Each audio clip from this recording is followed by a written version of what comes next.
Dépôt de gerbes ce matin à Païta. Les célébrations de la fête nationale ont commencé. Nous irons ensuite à la rencontre de deux jeunes qui défileront à Nouméa pour le 14 juillet. Une résidence de sculpteurs au centre culturel Goama Boarata Yengen travaille sur la valorisation de l'identité kanak. Live au Parc, une première édition dédiée au jazz. Ce rendez-vous musical est proposé par la ville de Nouméa au parc de Sainte-Marie les 3 derniers dimanches du mois. Un jeune homme de 27 ans a trouvé la mort dans un accident de la route la nuit dernière, vers 2h15 sur la presqu'île Le Brie, commune de La Foix. Un seul véhicule en cause. Le conducteur qui est décédé n'avait pas le permis de conduire, selon la gendarmerie. Les 3 autres passagers sont légèrement blessés. On prend la direction de Païta, où le dépôt de gerbes au monument aux morts et à la Croix de Lorraine a eu lieu dans la matinée. Les célébrations du 14 juillet ont donc débuté dans cette commune. Une commémoration solennelle, mais qui ne doit pas faire oublier le côté joyeux de cette fête nationale, symbole de liberté, précise Michel Mourguet, délégué de la Fondation de la France libre.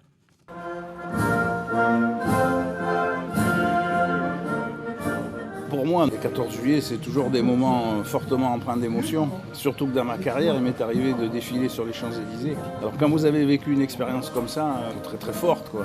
Je devais avoir une vingtaine d'années à l'époque.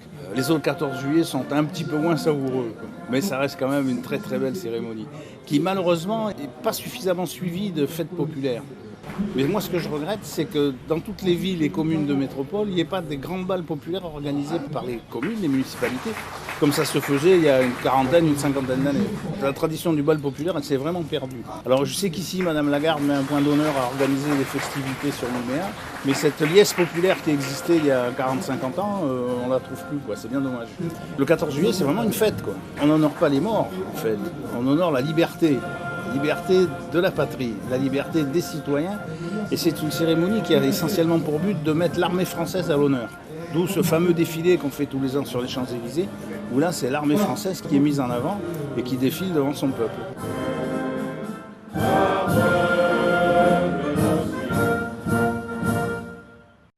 Michel Mourguet, délégué de la Fondation de la France libre, au micro de Coralie Cochin. Toujours à Païta, retraite au flambeau à 18h45. À Dembéa, ce sera à 17h30. Dans la capitale, 5000 lampions seront distribués. La retraite au flambeau partira à 18h30 de la place Birakem jusqu'à la place des Cocotiers, suivie du feu d'artifice.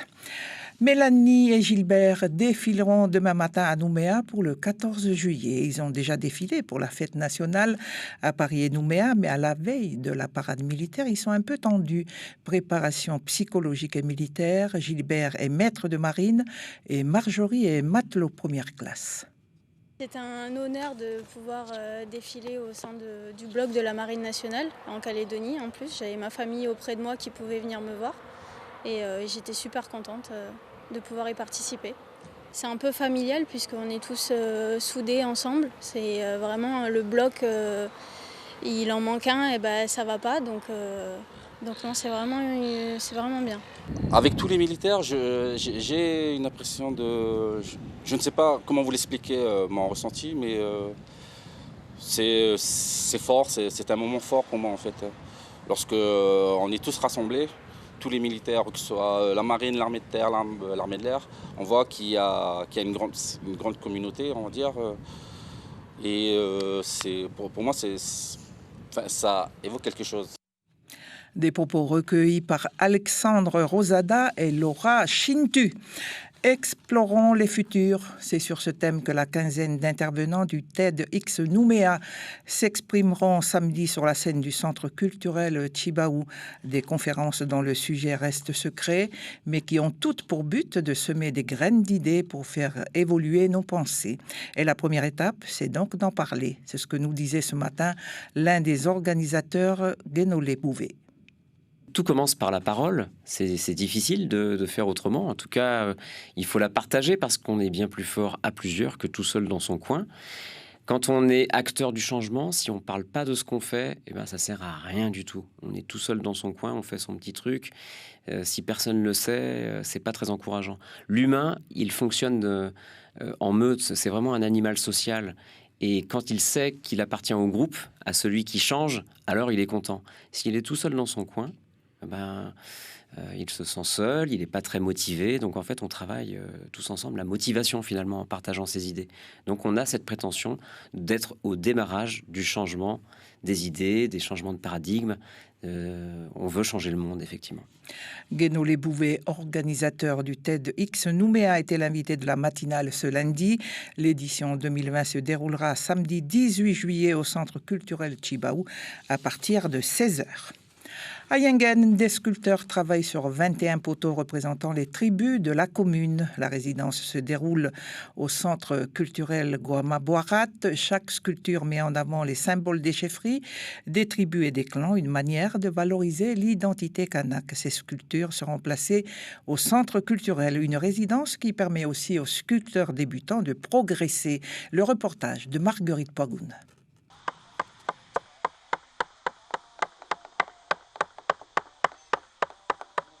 À l'aide de maillets, les sculpteurs enfoncent leurs ciseaux dans le bois, dessinant les contours de symboles, parmi eux Siman Mampas, même s'il est de Tangen, il travaille aussi sur les sculptures d'autres tribus.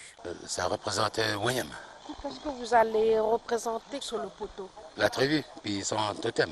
Il y a le toutou, puis aussi il y a la case, puis là c'est le chef. Et puis après c'est le clan, il y a sa marmite aussi. Il y a combien de clans à Wayam? Là il y a 4 là. L'histoire des tribus est racontée par le biais de symboles sur le bois destinés entre autres à l'information du public. Le noto est sculpté sur les poteaux des tribus de la chefferie Goa et le toutout sur ceux de la chefferie Boirat. Ils sont aussi représentés les clans des tribus, l'igname et le tarot notamment. Les sculpteurs s'entraident pour réaliser les œuvres. Le centre culturel souhaite par cette résidence encourager les vocations dans le domaine, donc que ce soit formateur. Jean-Mathias Diaïwe, le directeur. Là, on est parti d'un constat qu'il n'y a pas de vocation, il y a peu de vocation de sculpteurs, où il y a des jeunes sculpteurs qui apprennent mais qui sont un peu isolés chez eux. L'objectif de la résidence est de les réunir ici au centre pour pouvoir progresser. Les sculptures seront placées autour du site du centre culturel. Elles seront inaugurées le 31 octobre lors d'un événement culturel dans la commune. Le parc de la Rivière Bleue est ouvert exceptionnellement aujourd'hui. Une journée test pour évaluer la fréquentation du site et voir si cette formule plaît aux visiteurs. Une décision de la province sud prise en concertation avec les agents du parc et les prestataires.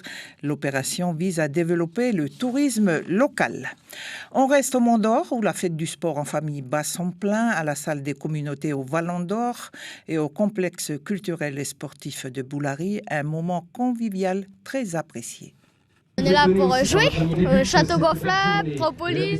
Le sport, c'est bien pour les jeunes encore. C'est un événement qu'il faudrait peut-être faire 2 fois dans l'année.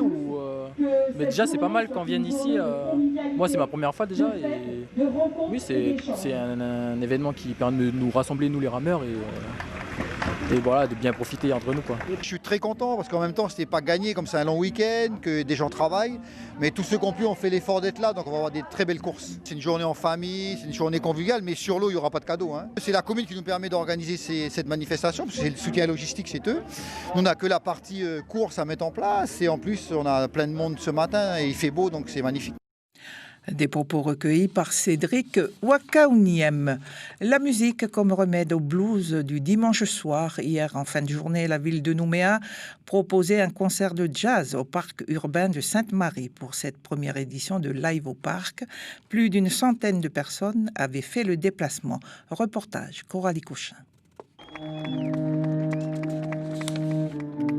Entre les reprises de Radiohead version jazzy et les standards du genre, le trio a métamorphosé le parc en club de jazz à ciel ouvert, un cadre magique pour Yann Delaunay, le pianiste du groupe. J'ai pas souvent joué en plein air, mais c'est toujours une bonne expérience parce que je trouve l'acoustique vraiment bien puisqu'il n'y a pas de résonance, c'est vraiment plat comme son. Là en plus il y avait un peu une atmosphère magique puisqu'il y avait des nuages de chaque côté, mais vers la fin là, d'un morceau, je fermais les yeux mais je sentais la lumière qui baignait mes paupières. Oui, c'était vraiment une atmosphère inspirante.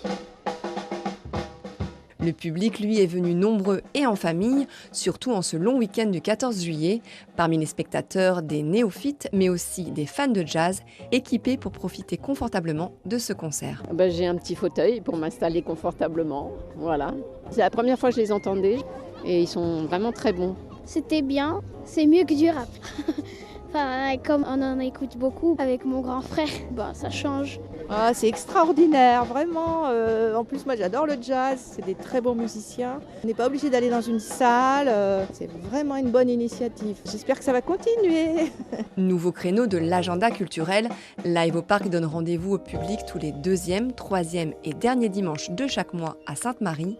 Prochaine date dimanche prochain avec des démonstrations et une initiation de tango, puis le 26 juillet avec du lindy hop et du swing.